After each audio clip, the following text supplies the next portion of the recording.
The gunshot that rang out across the dusty street of Ardmore, Oklahoma, in the summer of 1882, wasn't meant for Ophelia Winters, but it still sent her stumbling backward into the arms of a stranger whose steady hands caught her before she hit the ground.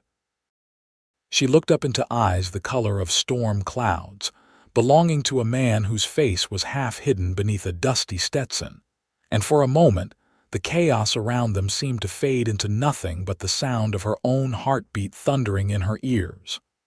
"Are you hit?" the stranger asked, his voice low and urgent as he carefully set her upright, his hands lingering on her shoulders just long enough to ensure she had her balance. Ophelia shook her head, her auburn hair coming loose from its pins as she pressed a trembling hand to her chest. "No, I don't think so. What happened?" "Drunken fool fired his pistol in the air outside the saloon," the man said, his jaw tight with anger as he glanced toward the commotion down the street. "Could have killed someone." His eyes returned to her face and something in his expression softened. "You sure you're all right, miss?" "Yes, thank you," Ophelia managed, suddenly aware of the small crowd that had gathered, of the concerned faces peering at her, of the way her hands were still shaking. "I'm perfectly fine, just startled." The stranger tipped his hat, and she caught a glimpse of dark hair beneath it. "Zachary Preston, madam. I run the ranch just outside of town. If you need anything, you just ask for me." Before Ophelia could respond with her own name, he was striding away toward the saloon, his spurs jingling with each purposeful step. She watched him go, noting the confident set of his shoulders, the way the crowd seemed to part for him without him having to say a word. There was something about him that commanded respect, something steady and reassuring in a town that often felt anything but. "Miss Winters, are you quite all right?" Mrs. Henderson, the baker's wife, appeared at her elbow, her plump face creased with concern. "That was quite a fright you had." "I'm fine, truly," Ophelia assured her, smoothing down her skirts with hands that had finally stopped trembling. "Thank goodness that man was there to catch me, or I might have fallen flat on my face in the street." Mrs. Henderson nodded knowingly. "That would be Zachary Preston. Good man, that one. Honest, hardworking. Took over his father's ranch 5 years back when the old man passed, built it up into something real respectable." She paused, giving Ophelia a sidelong glance. "Not married, either, though Lord knows half the eligible women in the territory have set their caps at him." Ophelia felt her cheeks warm. "I'm sure that's very interesting, Mrs. Henderson, but I really must be getting back to the schoolhouse. I have lessons to prepare for Monday." The older woman's eyes twinkled with amusement, but she didn't press the matter further. Ophelia bid her goodbye and made her way down the wooden sidewalk, past the general store and the bank, toward the small white building at the edge of town that served as Ardmore's schoolhouse. She'd been teaching there for nearly 6 months now, ever since she'd arrived from St. Louis with little more than a trunk of belongings and a desperate need for a fresh start. St. Louis had been her home for 23 years, but it had also been the place where she'd watched her mother slowly fade away from consumption, where she'd nursed her father through his final days after a heart ailment took him just 6 months after her mother's passing. By the time both her parents were gone, Ophelia had felt like a ghost haunting the rooms of their small house, surrounded by memories and grief with no clear path forward. The advertisement for a schoolteacher in Ardmore had seemed like a sign, a chance to start over somewhere no one knew her as the tragic orphan girl.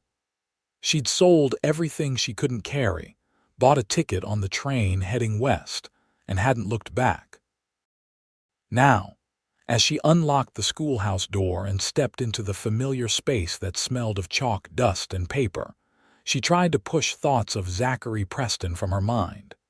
She had work to do, lessons to plan for the 15 children who would fill these desks come Monday morning. Romance was the furthest thing from her mind, or at least it should have been. But as she sat at her desk, attempting to focus on her arithmetic lesson plans, she kept seeing those storm-gray eyes, kept feeling the steady warmth of his hands on her shoulders.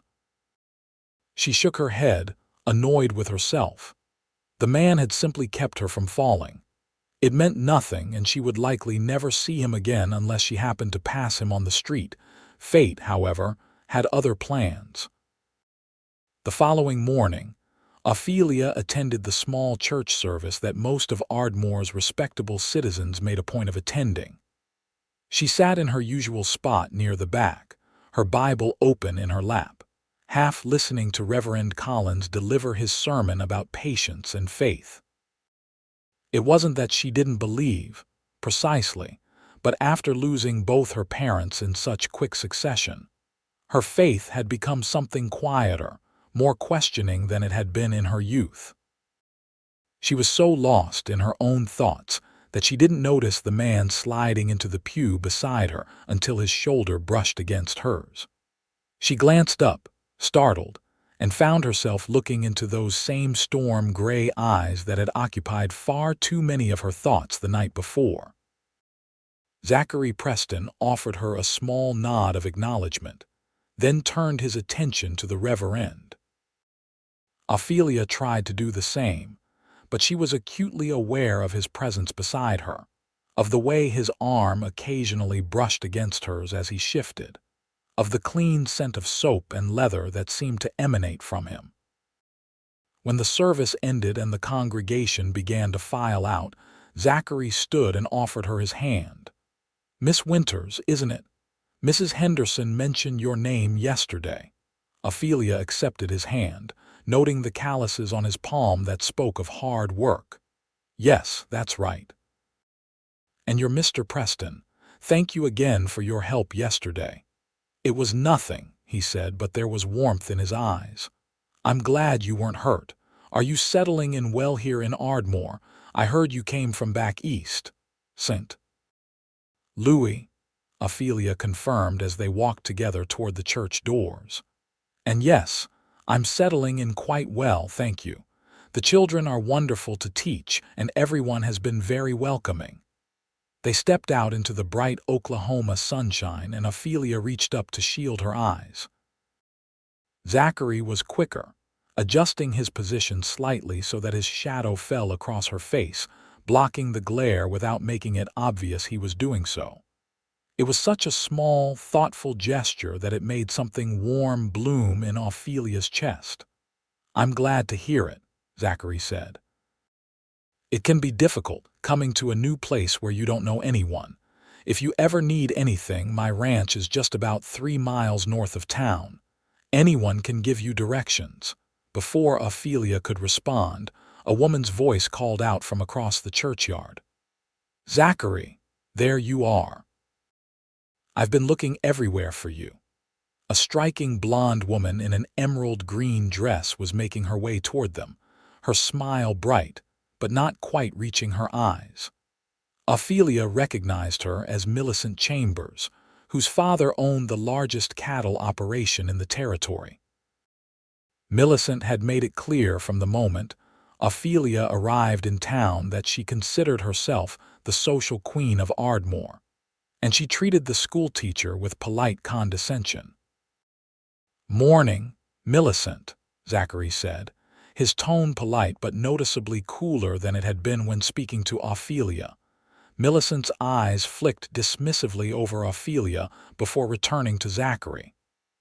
"My father wanted me to invite you to dinner this evening. He has some business proposition he'd like to discuss with you." "I appreciate the invitation, but I'll have to decline," Zachary said. "I've got work that needs doing at the ranch." A flash of irritation crossed Millicent's face, but she covered it quickly with another bright smile. "Well, perhaps another time then." She turned to Ophelia, her smile turning sharp. "Miss Winters, I hope you're planning to attend the town social next Saturday, though I suppose you might find it rather dull, what with not being much of a dancer or anything." Ophelia felt her cheeks flush. It was true that she'd never learned to dance properly, and at the last social gathering, she'd politely declined several offers to take a turn on the floor, claiming she didn't know the steps. She'd also refrained from joining in the singing that had followed, despite several people encouraging her to participate. Music had been her mother's gift, not hers, and after her mother's death, the thought of singing had felt like trying to speak a language she'd forgotten. "I plan to attend," Ophelia said quietly, lifting her chin. "I enjoy watching the dancing even if I don't participate." "How quaint," Millicent said, her tone suggesting it was anything but. "Well, I must be going. Father is waiting. Zachary, do reconsider that dinner invitation." With that, she swept away, leaving a faint trail of expensive perfume in her wake. An awkward silence fell between Ophelia and Zachary. She felt suddenly self-conscious, aware that he must think her terribly boring, a plain schoolteacher who couldn't even manage the basic social graces of dancing or singing. "I should be going as well," she said, starting to turn away. "Thank you again for yesterday, Mr. Preston." "Wait," Zachary said, and she paused. He was looking at her with an expression she couldn't quite read. "Don't let Millicent get under your skin. She's got a way of making everyone feel like they're not good enough. It says more about her than it does about anyone else." Ophelia managed a small smile. "That's kind of you to say." "It's the truth," he said firmly. Then, after a moment's hesitation, he added, "I hope you do come to the social next Saturday. Maybe I'll see you there." "Maybe you will," Ophelia said, and this time her smile was genuine. She watched him walk away toward where his horse was tied, a sturdy bay gelding that whinnied softly at his approach. As he swung up into the saddle with easy grace, he touched the brim of his hat in her direction, and she found herself raising her hand in a small wave. The week that followed seemed to drag by with unusual slowness. Ophelia threw herself into her teaching, working with young Tommy Morrison on his reading, helping Sarah Jenkins with her arithmetic, and trying to keep the older boys from causing too much mischief during their lunch break. But no matter how busy she kept herself, her thoughts kept drifting back to Zachary Preston. She told herself she was being foolish. The man had been kind to her, nothing more. He probably showed the same courtesy to everyone he met. And yet, she couldn't forget the warmth in his eyes when he looked at her, or the way he'd positioned himself to shield her from the sun, or how he defended her to Millicent without making a big show of it. On Wednesday afternoon, as Ophelia was dismissing her students for the day, Tommy Morrison lingered behind, shifting his weight from foot to foot in a way that suggested he had something on his mind. "What is it, Tommy?" Ophelia asked gently. The boy was 10 years old, all freckles and untamed red hair, and one of her best students despite his tendency to daydream. "Miss Winters, I was wondering, would you want to come out to Mr. Preston's ranch sometime? My pa works there, and Mr. Preston said I could show my teacher around if I wanted. He's got horses and cattle and even some chickens. It's real interesting." Ophelia felt her heart skip a beat. "Did Mr. Preston suggest this?" Tommy nodded enthusiastically. "He said yesterday that if you ever wanted to see what a real working ranch looks like, you'd be welcome to visit. Pa says Mr. Preston runs the best operation in the territory, and he treats his workers real fair, not like some of the other ranchers." "That's very kind of Mr. Preston," Ophelia said carefully, trying to keep her voice neutral. "When were you thinking of this visit?" "Maybe Saturday morning, before the social. Pa could drive you out and bring you back in time for the party in the evening." It was presumptuous, certainly, but Tommy's eager face was hard to resist, and Ophelia found herself agreeing before she'd fully thought it through. "All right, Tommy, Saturday morning would be fine." The boy's face lit up with a grin. "Great. Pa will pick you up at 8 o'clock if that's not too early." "That will be perfect," Ophelia assured him and watched as he bounded out of the schoolhouse with renewed energy. She sat down at her desk, pressing her hands to her warm cheeks. What was she doing? Accepting an invitation to visit Zachary Preston's ranch was hardly proper, even with Tommy and his father as chaperones. But the invitation had come through the boy, which made it seem more innocent, more like an educational opportunity than a social call. And if she was being honest with herself, she wanted to see Zachary again, wanted to talk to him without the whole town watching, without Millicent Chambers swooping in to claim his attention. Saturday morning dawned clear and bright, with just a hint of coolness in the air that promised autumn would be arriving soon. Ophelia dressed carefully in one of her simpler day dresses, a blue cotton that was practical but still flattering, and pinned her hair up in a neat bun. She told herself she wasn't trying to look pretty, that this was simply an educational visit, but she couldn't quite suppress the flutter of excitement in her stomach. Mr. Morrison, Tommy's father, arrived promptly at 8 in a wagon that had seen better days but was sturdy enough. Tommy sat beside him, waving enthusiastically as Ophelia emerged from the boarding house where she rented a small room. "Morning, Miss Winters," Tommy called out. "Ready to see the ranch?" "Good morning, Tommy, Mr. Morrison," Ophelia said as she accepted Mr. Morrison's hand up into the wagon. "Thank you for taking me out there." "No trouble at all, madam," Mr. Morrison said. He was a weathered man in his 40s, with the same red hair as his son, though liberally streaked with gray. "Mr. Preston's been looking forward to your visit. Had us cleaning up the place all week, though Lord knows it was clean enough already." Ophelia felt her cheeks warm at that, so Zachary had been preparing for her visit. The thought made her nervous and pleased in equal measure. The ride out to the ranch took about half an hour, with Tommy keeping up a steady stream of chatter about the various animals and the work that went into running the operation. The landscape gradually shifted from the scattered buildings of Ardmore to rolling grassland dotted with cattle. Ophelia could see why this territory attracted ranchers. The land seemed to stretch on forever, rich and full of possibility. The Preston Ranch came into view as they crested a small hill. It was more impressive than Ophelia had expected, with a large ranch house painted white, a massive barn in good repair, several outbuildings, and a network of corrals where horses moved lazily in the morning sun. Everything looked well maintained and prosperous, speaking to both hard work and good management. Zachary was standing on the porch of the ranch house, and he came down the steps as the wagon pulled up. He'd cleaned up since Sunday, wearing a fresh shirt and vest though his work boots were still dusty. His face broke into a genuine smile when he saw Ophelia. "Miss Winters, welcome to the Preston Ranch," he said, offering his hand to help her down from the wagon. "I'm glad you decided to come." "Thank you for the invitation, Mr. Preston," Ophelia said, very aware of how her hand felt in his, of the strength in his grip and the warmth of his palm. "Please call me Zachary," he said. "Mr. Preston was my father, and I still half expect to look around for him when someone uses that name."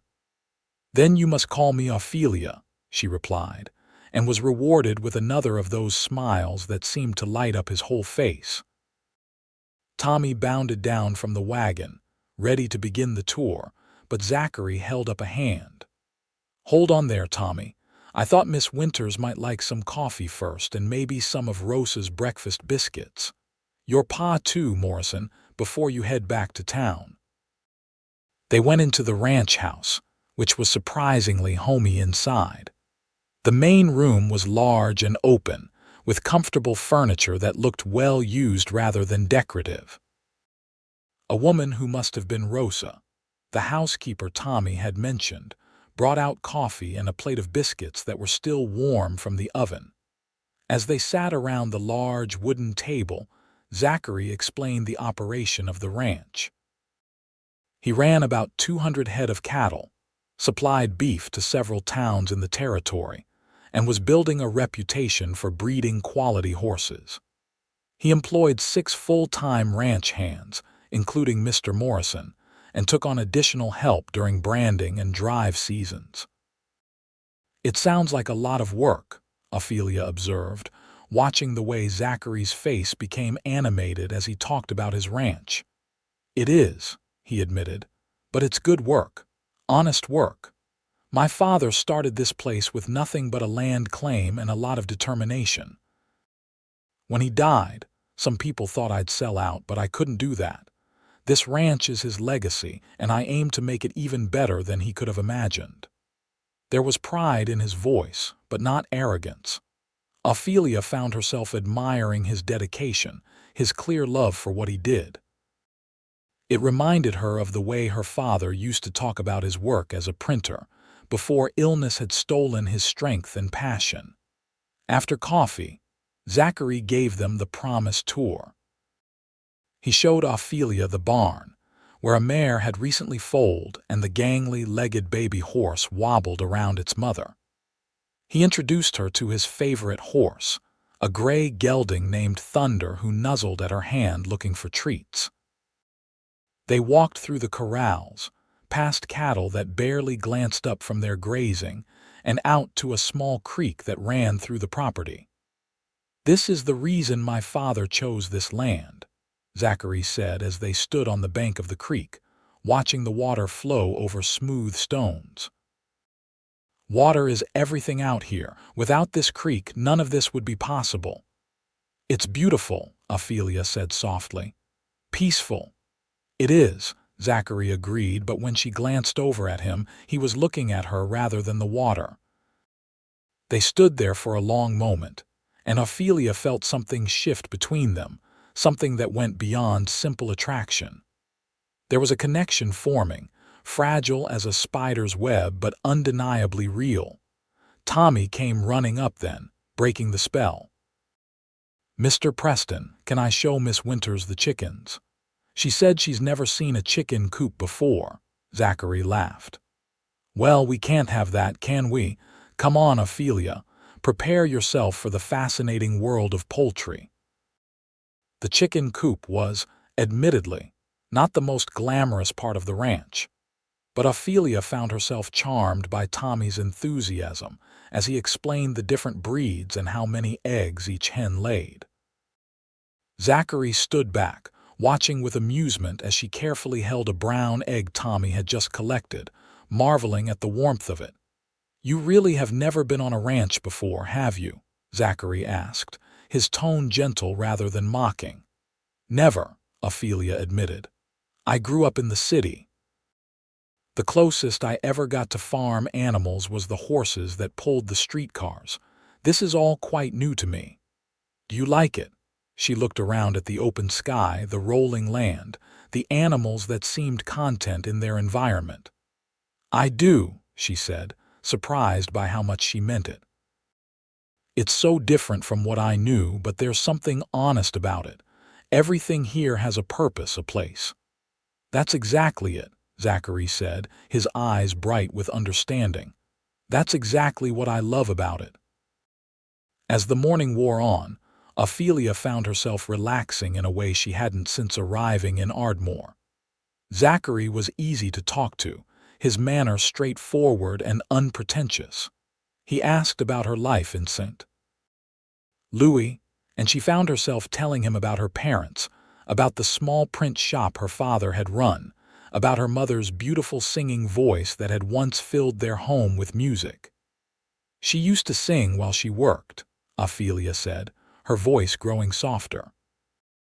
"Hymns, mostly, but sometimes old ballads she'd learned from her own mother. People in our neighborhood would sometimes stop outside just to listen. I always wished I'd inherited that gift, but I didn't. I can barely carry a tune, and dancing has always been beyond me. I'm too stiff, too self-conscious." "I doubt that," Zachary said quietly. Ophelia shook her head. "It's true. At social gatherings back home, I was always the girl sitting along the wall, watching everyone else whirl around the floor. I tried lessons once, but the instructor gave up after 3 sessions. He said I had 2 left feet. She tried to laugh, but it came out sounding sad. I suppose that's why Millicent's comment at church bothered me more than it should have. She was right. They were standing near the barn, and Zachary turned to face her fully. "Can I tell you something, Ophelia?" She nodded, curious about the serious tone in his voice. "I've been to plenty of those socials, danced with plenty of women who knew every step, could sing every song. And you know what? I can barely remember any of them. They all blur together after a while. But I remember every word of the conversation we had at church last Sunday. I remember the way your face lit up when you were telling Tommy about the book you're going to read with the class next week. I remember how you looked when you held that egg just now, like it was the most precious thing in the world." Ophelia felt her breath catch. "Zachary, what I'm trying to say, probably poorly, is that there are things more important than dancing and singing. There's kindness and intelligence and genuine interest in the world around you. You have all of those things." Before Ophelia could respond, Mr. Morrison appeared around the corner of the barn. "Begging your pardon, Miss Winters, but if you want to get back to town in time to prepare for the social tonight, we should probably be heading out soon." Ophelia had nearly forgotten about the social, so caught up had she been in the ranch and in Zachary's company. She glanced at the sun, surprised to see it was already past noon. The morning had flown by. "Of course," she said, reluctantly turning back toward where the wagon waited. "Thank you so much for showing me around, Zachary. It's been wonderful. Would you?" Zachary started, then seemed to gather his courage. "Would you allow me to escort you to the social this evening? I know it's short notice, but I'd really like to spend more time with you." Ophelia's heart soared. "I'd like that very much." The ride back to Ardmore seemed to take half the time the journey out had, though that might have been because Ophelia was lost in thought, replaying the morning's events in her mind. Zachary Preston was interested in her. Despite her inability to dance or sing, despite her plain appearance and modest circumstances, he wanted to spend more time with her. It felt like a dream, but the memory of his hand holding hers, of the warmth in his eyes when he looked at her, was too vivid to be anything but real. That evening, as Ophelia dressed for the social, she took more care with her appearance than she had in months. She wore her best dress, a deep wine-colored silk that had been her mother's, altered to fit her smaller frame. She arranged her hair in soft waves rather than her usual severe bun, and even dabbed a bit of rose water behind her ears. Mrs. Fletcher, who ran the boarding house, caught sight of her coming down the stairs and let out a low whistle. "My goodness, Miss Winters, you look beautiful. I don't suppose this has anything to do with a certain rancher who's been asking after you all over town." Ophelia felt her cheeks flush. "Has he really?" "Oh yes," Mrs. Fletcher said with a knowing smile.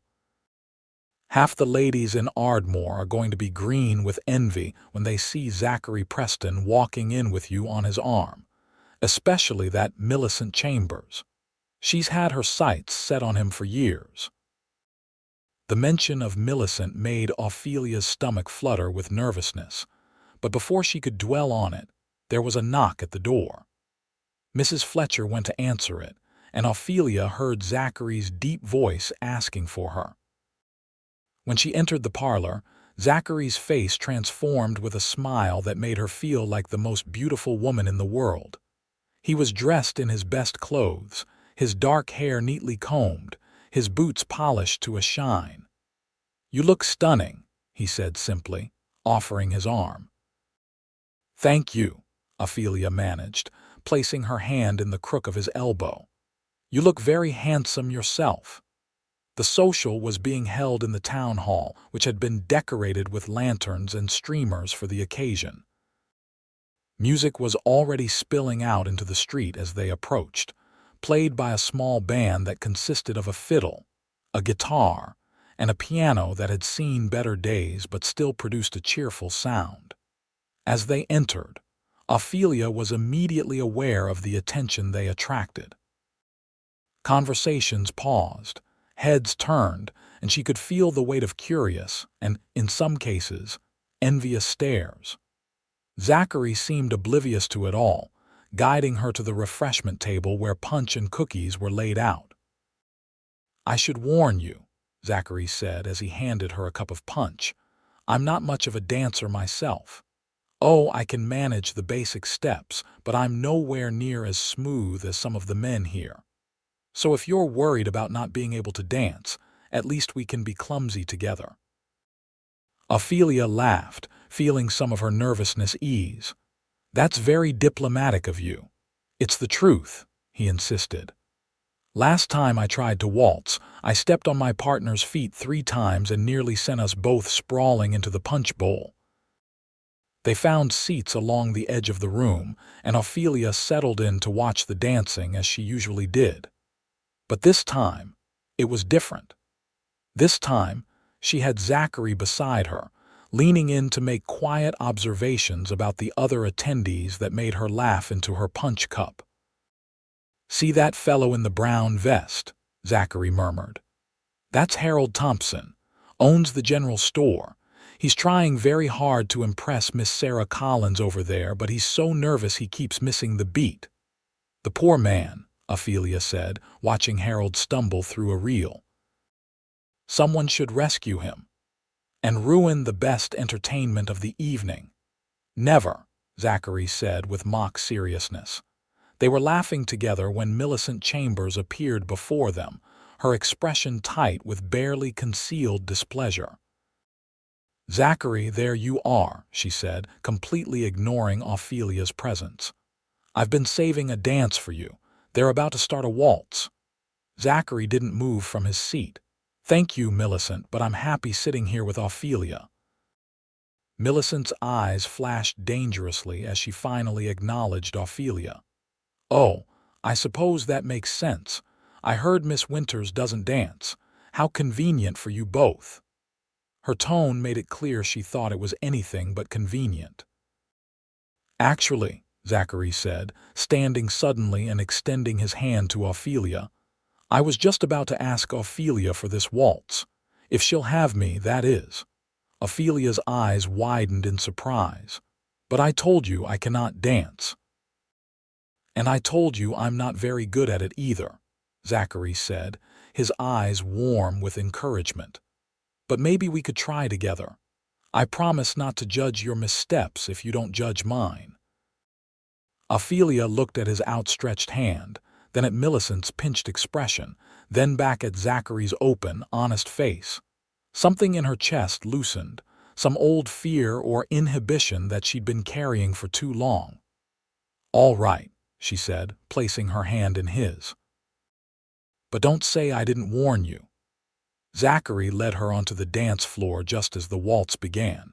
He placed one hand at her waist, took her other hand in his, and gave her an encouraging smile. "Just follow my lead, and if we crash into someone, we'll apologize and keep going." The first few steps were awkward. Ophelia was stiff with nervousness, trying too hard to remember where her feet were supposed to go. She stumbled, apologized, stumbled again. But Zachary just kept smiling, his hand steady at her waist, his grip on her hand firm and reassuring. "Stop thinking so much," he murmured, close enough that only she could hear. "Just listen to the music and trust me." Ophelia took a deep breath and tried to relax. She focused on Zachary's face instead of her feet, on the steady rhythm of the music, on the warmth of his hand holding hers. And slowly, gradually, something clicked. She wasn't gliding smoothly like the experienced dancers around them, but she was moving with the music, following Zachary's lead without having to think about every step. "There you go," Zachary said softly. "See, you can dance." "I'm probably destroying your feet," Ophelia said, but she was smiling. "I haven't felt a thing," he lied, and they both laughed. They continued to waltz, and Ophelia found herself actually enjoying it. Not because she was suddenly a good dancer, which she wasn't, but because Zachary made her feel safe enough to try, safe enough to fail without judgment. When the music finally ended and he led her off the floor, she was breathless and flushed and happier than she'd been in a long time. "Thank you," she said as they returned to their seats. "That was wonderful." "It was," Zachary agreed, and the way he looked at her made it clear he wasn't talking about the dancing. They spent the rest of the evening together, sitting and talking while the music played around them. Other men asked Ophelia to dance, but she politely declined, preferring to stay with Zachary. Millicent made one more attempt to claim Zachary's attention, but he deflected her so smoothly that Ophelia had to hide her smile behind her punch cup. As the evening wound down and people began to drift home, Zachary offered to walk Ophelia back to the boarding house. They strolled slowly through the quiet streets of Ardmore, in no hurry to end the night. "I have a confession to make," Zachary said as they walked. "When Tommy asked if he could invite you to the ranch, it wasn't really his idea. I asked him to do it." Ophelia stopped walking and turned to look at him. "You did," he nodded, looking slightly sheepish. "I wanted to see you again, but I couldn't think of a good excuse to call on you directly. It seemed too forward, so I enlisted Tommy's help, figuring an educational visit would be more appropriate." "That was very clever of you," Ophelia said, not sure whether to be amused or touched, "and rather sweet." "I'm glad you think so," Zachary said. "The truth is, Ophelia, I haven't been able to stop thinking about you since that day outside the saloon. I know we haven't known each other long, but there's something about you that just fits." "Does that make sense?" "Perfect sense," Ophelia whispered, because she felt exactly the same way. "I've been thinking about you too." They had reached the boarding house and they stood on the front step, neither wanting to say goodbye. The night air was cool and filled with the sound of crickets, and above them, the stars blazed in a clear sky. "Can I see you again?" Zachary asked. "Tomorrow, maybe. We could take a picnic out by the creek if the weather holds." "I'd like that very much," Ophelia said. Zachary reached out and gently tucked a loose strand of hair behind her ear, his fingers lingering for just a moment against her cheek. "Good night, Ophelia." "Good night, Zachary." She watched him walk away into the darkness, then went inside and practically floated up the stairs to her room. Mrs. Fletcher called after her, asking how the evening had gone, but Ophelia just smiled mysteriously and kept climbing. That night, she lay in bed unable to sleep, replaying every moment of the day and evening.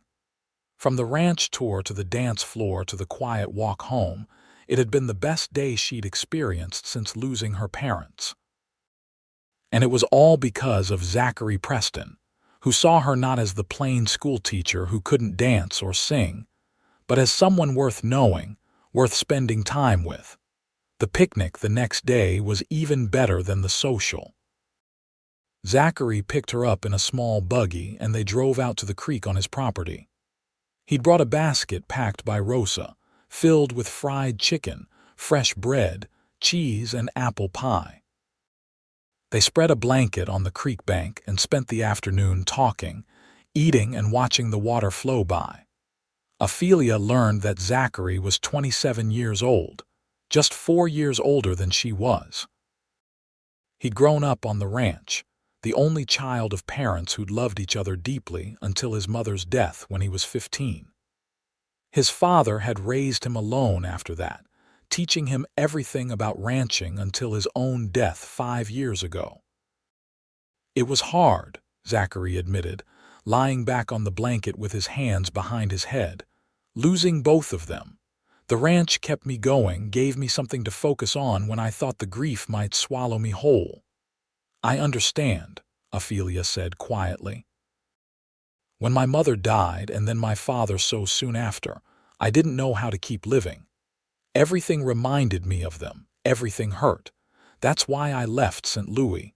I needed to be somewhere new, somewhere I could breathe again. Zachary sat up and looked at her with such understanding in his eyes that she felt tears prick at her own. "It does get easier," he said. "Not better exactly, but easier. You learn to carry the grief without it crushing you." "Yes," Ophelia said, grateful that he understood. "Exactly that." They sat in comfortable silence for a while, watching a hawk circle overhead against the blue sky. Then Zachary said, "Can I ask you something?" "Of course." "Why don't you sing? You mentioned your mother's beautiful voice, but you made it sound like you don't sing at all." Ophelia felt her throat tighten. "I used to try," she said slowly, "when I was younger, but I was never any good at it, and after my mother died it felt wrong somehow, like I'd be tarnishing her memory by attempting something she did so beautifully when I could only produce something mediocre." "I don't think that's how it works," Zachary said gently. "I think if your mother loved singing, she'd want you to enjoy it too, regardless of whether you sounded like an angel or like a bullfrog." Despite herself, Ophelia laughed. "A bullfrog." "I've heard worse comparisons," Zachary said with a grin. "My father used to say my mother couldn't carry a tune in a bucket, but she sang anyway, usually while she was working in her garden. He said it made him happy to hear her, even if the chickens sometimes fled in terror." Ophelia laughed harder at that image. "Your poor mother." "She never cared what she sounded like," Zachary said, his expression growing more serious. "She sang because it made her happy, not because she was trying to impress anyone. That's what joy sounds like, Ophelia, not perfection." They stayed by the creek until the sun began to sink toward the horizon, painting the sky in shades of orange and pink. As Zachary drove her back to town, Ophelia found herself humming quietly, an old hymn her mother used to sing. It wasn't loud, and it probably wasn't perfectly on key, but Zachary heard it and smiled without saying anything, which somehow made it even better. Over the following weeks, Ophelia and Zachary saw each other as often as their respective responsibilities would allow. He would come to town on errands and stop by the schoolhouse, charming the children with tales of ranch life. She would visit the ranch on Saturday afternoons, helping Rosa in the kitchen or reading in the shade while Zachary worked nearby. Their courtship became the talk of Ardmore, much to Millicent Chambers' obvious displeasure. The other woman tried various tactics to undermine Ophelia's relationship with Zachary, from spreading subtle rumors about the impropriety of a schoolteacher spending so much time alone with a man, to trying to convince people that Ophelia was only interested in Zachary for his money. But the people of Ardmore weren't easily fooled. They could see the genuine affection between Ophelia and Zachary, could see how they looked at each other like they were the only two people in the world. Mrs. Fletcher became Ophelia's staunchest defender, shutting down gossip in her boarding house with sharp words about minding one's own business. One particularly memorable Sunday after church, Millicent made the mistake of confronting Ophelia directly. "I hope you know what you're doing, Miss Winters," she said, her voice dripping with false concern. "Zachary Preston needs a wife who can properly represent him in society, someone who knows how to entertain, how to host important dinners, someone who can dance and sing and make a good impression." Ophelia, who had spent the past month growing more confident in her relationship with Zachary, looked Millicent directly in the eye. "Then it's fortunate that Zachary can decide for himself what he needs in a wife, isn't it? And if he wants someone who values substance over superficial accomplishments, well, that's his choice to make." Millicent's face flushed an ugly red, but before she could respond, Zachary appeared at Ophelia's side. He'd obviously heard at least part of the exchange, because his expression was stormy. "Miss Chambers," he said coldly, "I'd appreciate it if you'd stop harassing Ophelia. What I need in a wife is someone kind, intelligent, and genuine. Someone who cares about more than social standing and appearances. Someone exactly like Ophelia, in fact. I hope I've made myself clear." Millicent opened her mouth, closed it, then turned on her heel and stalked away. Several people who'd been pretending not to listen broke into smiles or outright grins. Zachary took Ophelia's hand and gave it a gentle squeeze. "Sorry about that," he murmured. "I should have said something to her weeks ago." "It's all right," Ophelia said, though her heart was racing from both the confrontation and Zachary's words. Someone exactly like Ophelia. Someone he wanted as a wife. "Thank you for defending me." "Always," Zachary promised, and the weight of that single word made Ophelia's breath catch.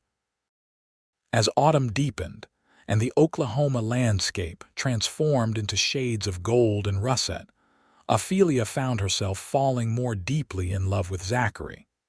It wasn't just his good looks or his kind heart, though both of those certainly helped. It was the way he made her feel valued, the way he listened when she talked about her students or the books she was reading. It was the way he never made her feel inadequate for not having skills that society deemed important for women. One afternoon in late October, Zachary invited Ophelia to accompany him on a ride across his land. He'd saddled up Thunder for himself, and a gentle mare named Daisy for her.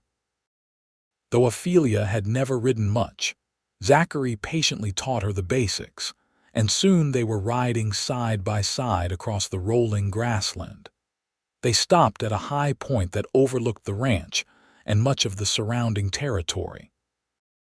The view was breathtaking, with the autumn sun casting everything in golden light. Zachary dismounted and helped Ophelia down, his hands lingering at her waist. "I wanted to show you this," he said, gesturing at the landscape spread before them.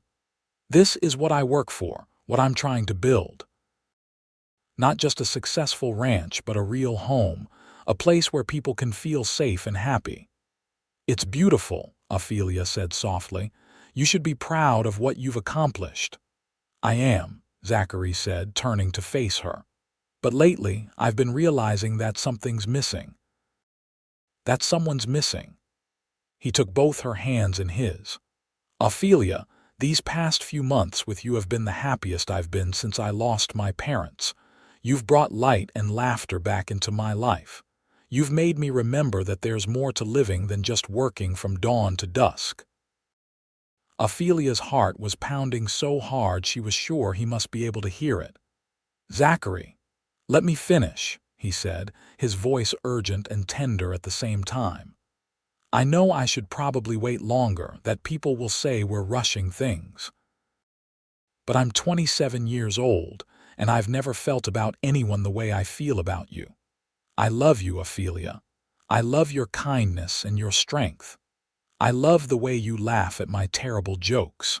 I love how you look at the world with such wonder, even after everything you've been through. I love you, and I want to spend the rest of my life with you."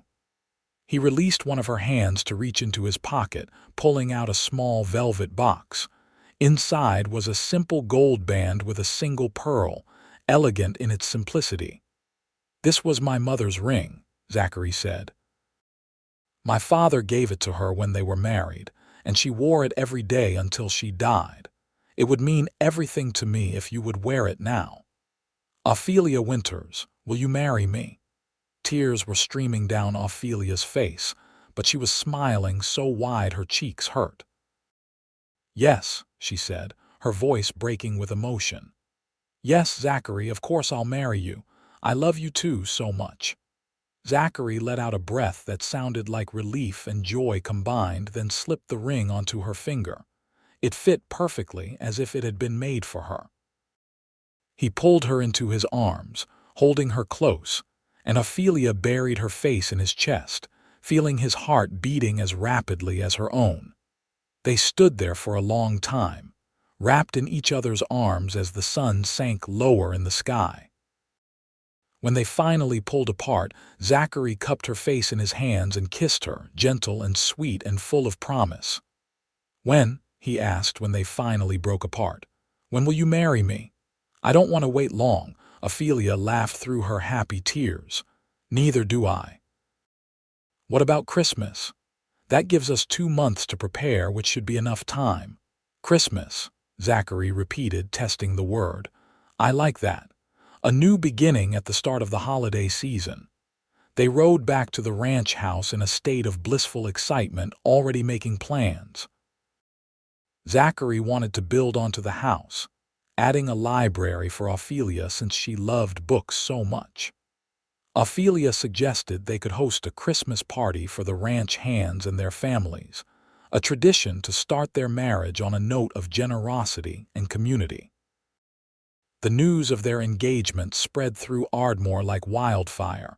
Most people were genuinely happy for them, offering congratulations and best wishes. Mrs. Fletcher insisted on throwing Ophelia a small party at the boarding house, where the other female boarders presented her with handmade gifts for her new home.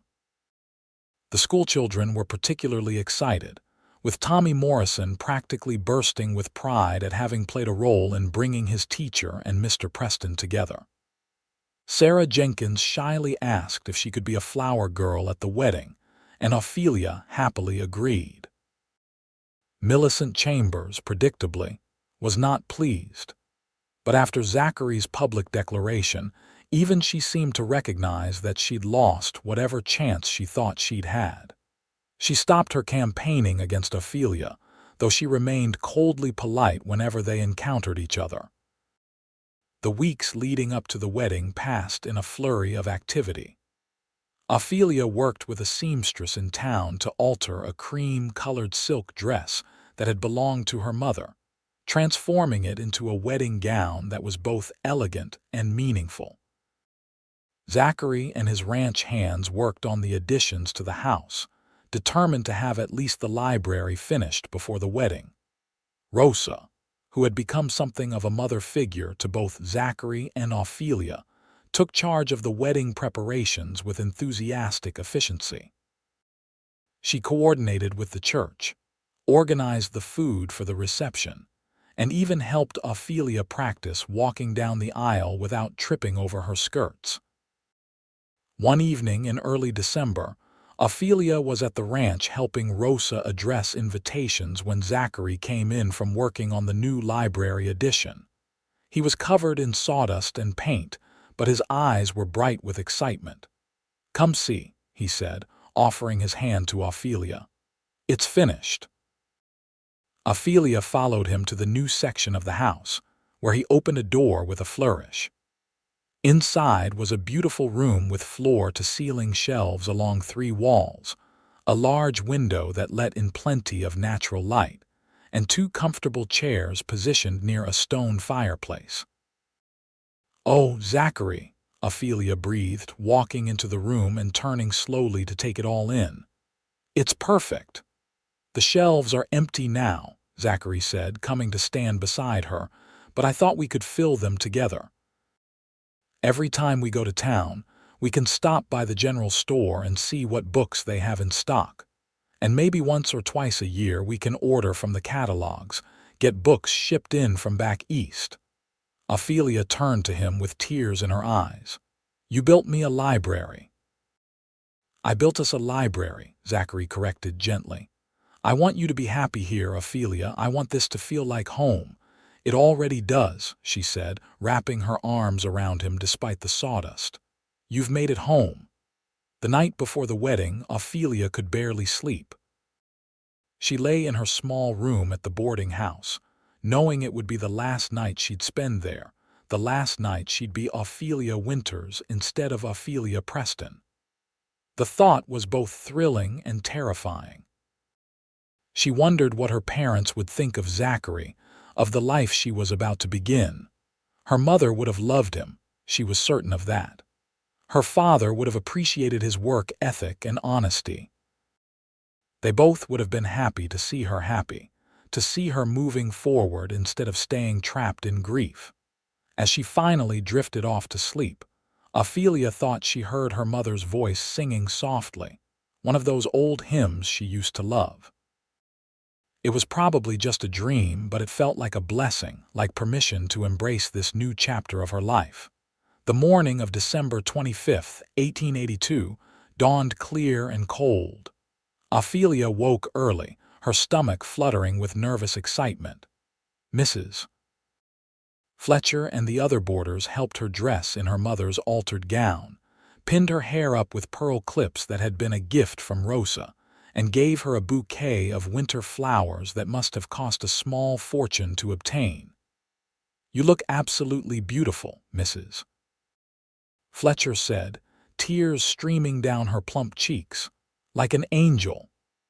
Ophelia looked at herself in the mirror and barely recognized the radiant woman staring back. Her cheeks were flushed with excitement, her eyes bright with happiness. She did look beautiful, but more than that, she looked alive in a way she hadn't in years. The church was packed when Ophelia arrived with Mr. Morrison, who had agreed to walk her down the aisle in her father's stead. Tommy stood near the front with his mother, grinning proudly. Sarah Jenkins waited near the altar with her flower basket, looking solemn and important in her role. But Ophelia only had eyes for Zachary, who stood at the front of the church looking handsome in a new suit, his face breaking into a smile of pure joy when he saw her. As she walked down the aisle on Mr. Morrison's arm, she felt her own smile growing to match his. Reverend Collins performed the ceremony with warmth and dignity, speaking about love and partnership, about the sacred bond of marriage. When it came time for the vows, Zachary's voice was strong and clear as he promised to love and cherish Ophelia for the rest of his days. Ophelia's voice trembled slightly with emotion, but she meant every word as she made the same promises to him. "I now pronounce you man and wife," Reverend Collins said, beaming at them. "Zachary, you may kiss your bride." Zachary didn't need to be told twice. He pulled Ophelia into his arms and kissed her soundly, to the cheers and applause of everyone gathered. When they finally broke apart, both of them were laughing, giddy with happiness and relief that they'd made it through the ceremony without stumbling over their words. The reception was held at the town hall, which had been decorated with evergreen boughs and candles that gave the space a warm, festive glow. Rosa had outdone herself with the food, producing a feast that had everyone talking. There was roast beef and ham, fresh bread and butter, vegetables prepared 6 different ways, and a wedding cake that was 3 layers tall and decorated with spun sugar. After everyone had eaten their fill, the small band that had played at the social months ago struck up a waltz. Zachary stood and offered his hand to Ophelia. "May I have this dance, Mrs. Preston?" Ophelia took his hand with a smile. "You may, Mr. Preston." They moved onto the dance floor, and this time Ophelia wasn't nervous or self-conscious. She followed Zachary's lead easily, having practiced with him several times over the past months. They weren't the most graceful dancers in the room, but they moved together in harmony, and that was all that mattered. As they waltzed, Zachary leaned down to murmur in her ear, "I have to confess something." "What's that?" Ophelia asked, looking up at him. "The first time I saw you, that day you nearly fell in the street, I thought you were the most interesting woman I'd ever seen. Not just pretty, though you are. But there was something in your expression, something sad but brave at the same time. I wanted to know your story, wanted to make you smile." He spun her gently. "And then when you told me you couldn't dance or sing, like that made you somehow less than everyone else, I wanted to show you that those things don't matter. That you matter, exactly as you are." Ophelia felt tears prick her eyes. "I cannot dance or sing," she said softly, echoing the words she'd said to him months ago, "but you never made me feel less because of it."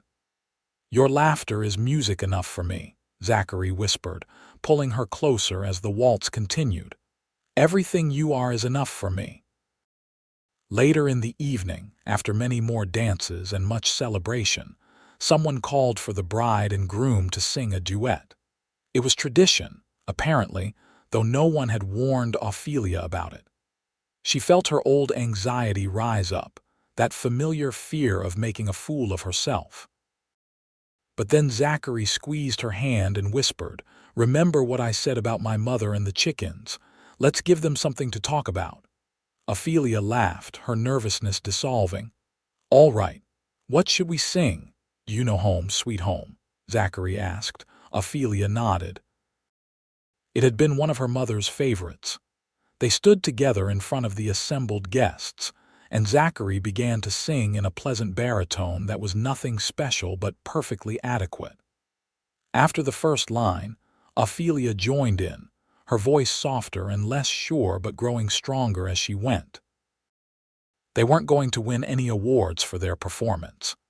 Zachary occasionally went off key, and Ophelia's voice wavered in places. But they sang with genuine feeling, the words about home and belonging taking on special meaning as they looked at each other.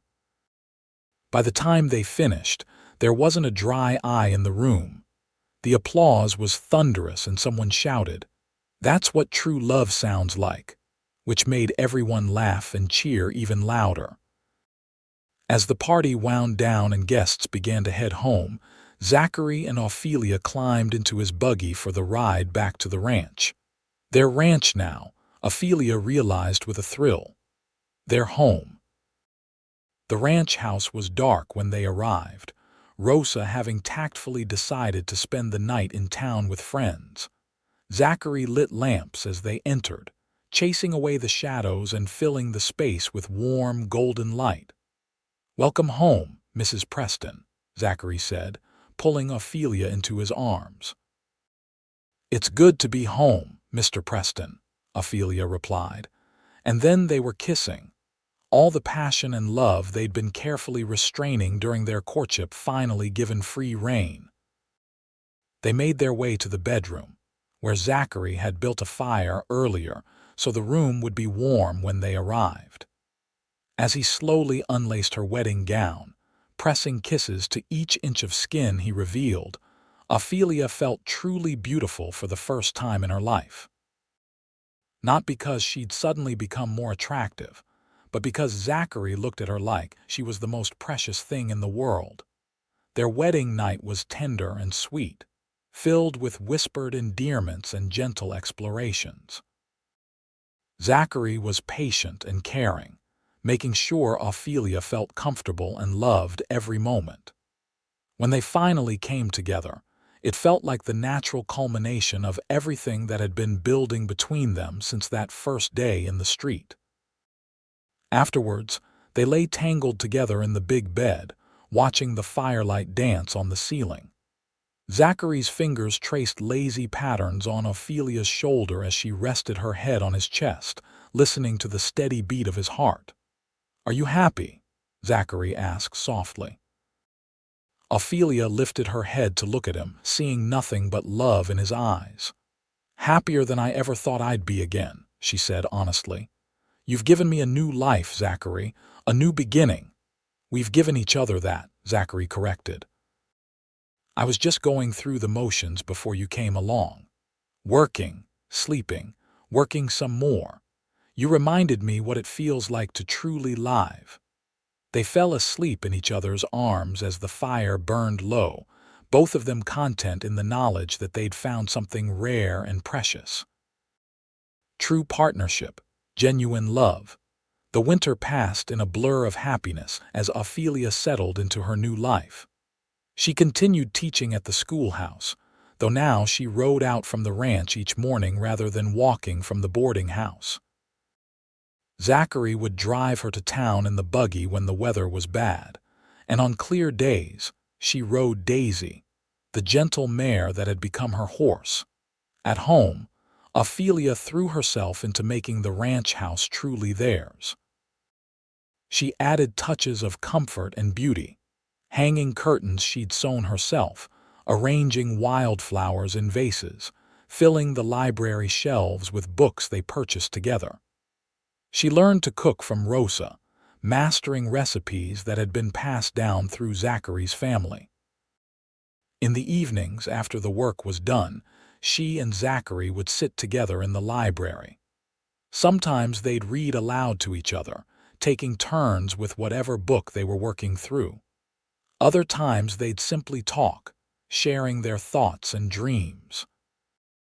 And sometimes, when the mood struck them, they'd sing together, not caring that their voices weren't perfect, just enjoying the act of making music together. Spring arrived, bringing new life to the ranch. Calves were born, flowers bloomed across the grassland, and Ophelia discovered she was pregnant. The news filled both her and Zachary with joy and a little bit of terror at the prospect of becoming parents. What if I'm no good at it? Ophelia worried one night as they lay in bed, her hand resting on her still flat stomach. What if I can't do this? Then we'll figure it out together, Zachary said, covering her hand with his. Just like we've figured out everything else. Besides, you're wonderful with the children at school. Our baby will be lucky to have you as a mother. And you as a father, Ophelia said, turning to kiss him. You're going to be wonderful at this. The summer was hot and long, and Ophelia's pregnancy progressed normally despite the heat.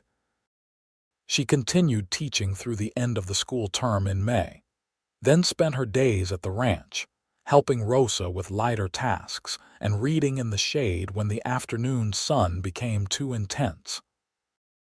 Zachary was attentive without being overbearing, making sure Ophelia was comfortable but not treating her like she was made of glass.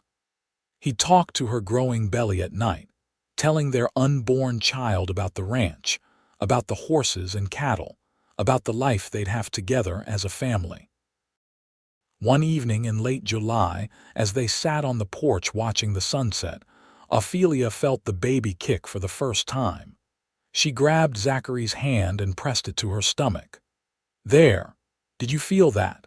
Zachary's face lit up with wonder as he felt the movement beneath his palm. That's our baby, he said, his voice thick with emotion. Our child. Our miracle, Ophelia added, because that's what it felt like. After losing so much, after thinking she'd never have a family of her own again, here she was carrying new life, preparing to bring a child into a home filled with love. The baby, a healthy boy with his father's dark hair and his mother's hazel eyes, was born in early October just as the leaves were beginning to turn. They named him Samuel, after Zachary's father, with the middle name Thomas after Ophelia's father. He was perfect, tiny and demanding and utterly wonderful. Zachary proved to be a natural father, patient and gentle with the baby even when Samuel woke them 3 times a night crying to be fed. Ophelia, exhausted but blissfully happy, would nurse their son while Zachary sat beside them, one hand on her shoulder, all 3 of them forming a small circle of contentment in the lamplight. Rosa doted on little Samuel, declaring him the most beautiful baby she'd ever seen. The ranch hands would tip their hats whenever Ophelia brought the baby out to visit them at their work. Even Tommy Morrison, now 11 and convinced he was too old for babies, couldn't help but smile when Samuel grabbed his finger with tiny fists. The schoolchildren were delighted when Ophelia brought Samuel to visit the schoolhouse. She'd planned to take the year off from teaching to care for the baby, but she missed her students and wanted them to meet the newest Preston. They gathered around, oohing and aahing over the infant, asking dozens of questions about babies and childbirth that made Ophelia blush and laugh. As Samuel grew from an infant into a chubby, happy baby who laughed at everything and tried to grab anything within reach, Ophelia and Zachary's love deepened and matured. The passionate romance of their courtship evolved into something steadier but no less powerful, a partnership built on mutual respect, shared goals, and genuine affection. They had disagreements, of course.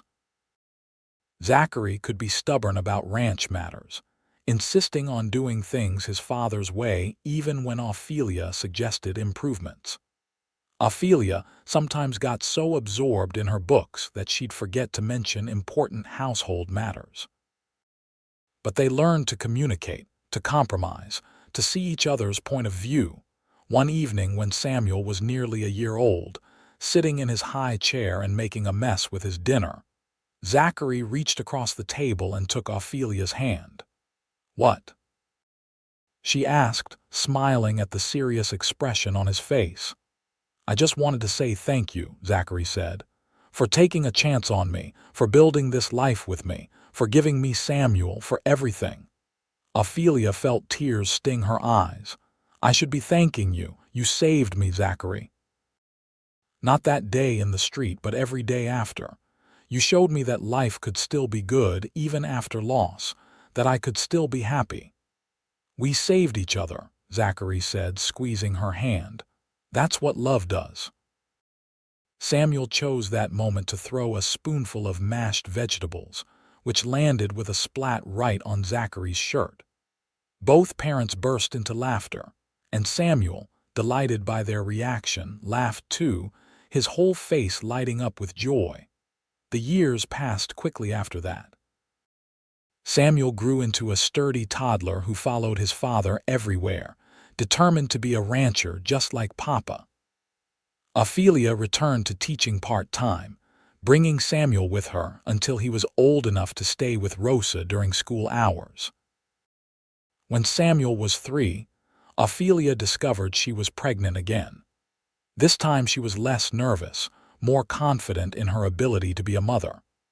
The pregnancy was easier than the first, and in the spring of 1886 they welcomed a daughter they named Clara after Ophelia's mother. Clara was different from Samuel in every way. Where he'd been calm and easygoing, she was fierce and demanding from the moment she entered the world. She had her mother's auburn hair and her father's gray eyes, and she ruled the household with an iron fist despite being barely big enough to hold up her head. "She's going to be trouble," Rosa predicted, but she said it with affection, clearly already smitten with the tiny tyrant. Samuel was fascinated by his baby sister, constantly wanting to hold her or help with her care. Zachary had to gently explain that babies were fragile and needed to be held carefully, but he encouraged his son's protective instincts. Watching Zachary interact with both children, patient and loving with each, made Ophelia fall in love with him all over again. As the children grew, the ranch prospered. Zachary's reputation for fair dealing and quality stock spread throughout the territory. He hired more hands, expanded his herd, and began breeding horses specifically for the cavalry forts that were springing up across Oklahoma territory. The money wasn't extravagant, but it was steady, enough to provide a comfortable life and put some away for the children's futures. Ophelia continued teaching, though she cut back her hours as the children demanded more of her attention. She loved her work, loved seeing her students grow and learn, but she never resented the time with Samuel and Clara. Somehow, she'd managed to find a balance between being a teacher, a wife, a mother, and an individual with her own interests and passions. The library that Zachary had built became the heart of their home. In the evenings, after the children were bathed and fed, the whole family would gather there. Zachary would sit in his chair with Clara on his lap, Samuel at his feet. Ophelia would read aloud from whatever book they were working through, everything from adventure tales to Shakespeare, to scientific journals that Zachary found fascinating. They still sang together sometimes, just as off-key and enthusiastic as ever. Samuel inherited his father's adequate voice, while Clara seemed to have her grandmother's gift, producing notes that were clear and true even at age 4. But Ophelia no longer felt self-conscious about her own limited abilities. She sang because it brought her joy, because it made her children laugh, because it was part of the life they'd built together. One afternoon in the summer of 1890, Ophelia was in the garden with Clara, teaching her daughter the names of different flowers, when Samuel came running from the barn where he'd been helping his father. "Mama, Papa says to come quick. Mr. Morrison fell off a ladder and hurt himself." Ophelia's heart lurched. She grabbed Clara's hand and hurried toward the barn, where she found Zachary and several ranch hands gathered around Mr. Morrison, who was sitting on the ground clutching his arm. "It's broken," Zachary said grimly when Ophelia reached them. "We need to get him to the doctor in town." "I'll drive him," Ophelia said immediately. She was a better hand with the buggy than anyone else available, and time was of the essence. Zachary nodded, already helping Mr. Morrison to his feet. "I'll get the buggy ready. Samuel, take your sister to Rosa." The ride to town was tense, with Mr. Morrison trying not to cry out every time they hit a bump. Ophelia drove as quickly as she dared, grateful that her years of making the daily trip to the schoolhouse had made her familiar with every rut and rock in the road. Dr. Phillips confirmed that the arm was broken, but said it should heal cleanly with proper care. He set the bone and fitted Mr. Morrison with a sling, giving instructions for keeping the arm immobile for the next 6 weeks. "That means no work," the doctor said sternly. "You'll need to rest and let that bone knit properly." Mr. Morrison's face fell. "But Doc, I can't afford to miss 6 weeks of work. I've got Tommy and his mother to support." "You'll still draw your wages," Ophelia said firmly, before Zachary could even speak. "We're not going to leave you without an income because of an accident. You've been with us since before Samuel was born. Your family." Mr. Morrison's eyes grew suspiciously bright. "I don't know what to say, Mrs. Preston. That's mighty generous of you." "It's not generous," Ophelia said. "It's right. You'd do the same for us if the situations were reversed." On the drive back to the ranch, Mr. Morrison cleared his throat. "I never did tell you proper like how grateful I am for what you and Mr. Preston have done for me and mine. When my wife died 3 years back, I didn't know how I was going to manage raising Tommy on my own and keeping us fed.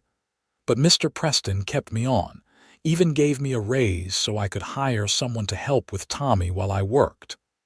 "You're a good worker and a good man," Ophelia said simply. "That's all that matters to us." They rode in comfortable silence for a while, then Mr. Morrison said, "You know, the whole town thought you two were rushing into things when you got engaged after just a few months. Some folks said it wouldn't last, but I knew better. I saw the way you looked at each other, the way you brought out the best in each other. You've built something real special, Mrs. Preston." "We have," Ophelia agreed, thinking of Zachary and their children waiting at home, of the life they'd created together from nothing but hope and determination and love. That evening, after the children were in bed and the house was quiet, Ophelia and Zachary sat together on the porch swing they'd added the previous summer. The stars were brilliant overhead, and the sounds of the night creatures filled the air. "I heard what you told Morrison," Zachary said, his arm around Ophelia's shoulders, "about continuing his wages while he recovers." "I hope that was all right," Ophelia said. "I didn't mean to make decisions about ranch business without consulting you." "It was more than all right," Zachary said, pulling her closer. "It was exactly right. It's what my father would have done, what any decent human being should do. I'm proud of you." They sat in comfortable silence, swaying gently in the swing. After a while, Ophelia said, "Do you ever think about how things might have been different? If I hadn't almost fallen in the street that day, if you hadn't been there to catch me?" "Sometimes," Zachary admitted. "But then I figure we would have met some other way. Some things are just meant to be." "You think we were meant to be?" Ophelia asked, charmed by the notion. "I know we were," Zachary said firmly. "From the moment I saw you, I knew there was something special about you, something that called to me, and every day since has just confirmed it. You're my home, Ophelia. You and the kids. This ranch could burn to the ground tomorrow, and as long as I had you three, I'd have everything that matters. Ophelia turned to kiss him, pouring 8 years of love and gratitude and partnership into it. When they finally broke apart, both of them were smiling. "I love you," she said simply. "I love you too," Zachary replied. "Always have, always will." As they sat together under the stars, Ophelia thought about the journey that had brought her here, from the grief and loss in St. Louis to the uncertain hope of coming to Ardmore, from the frightening moment when a gunshot sent her stumbling into Zachary's arms to this perfect evening surrounded by the life they'd built together. She'd come to Oklahoma territory thinking she was running away from her past, from her pain.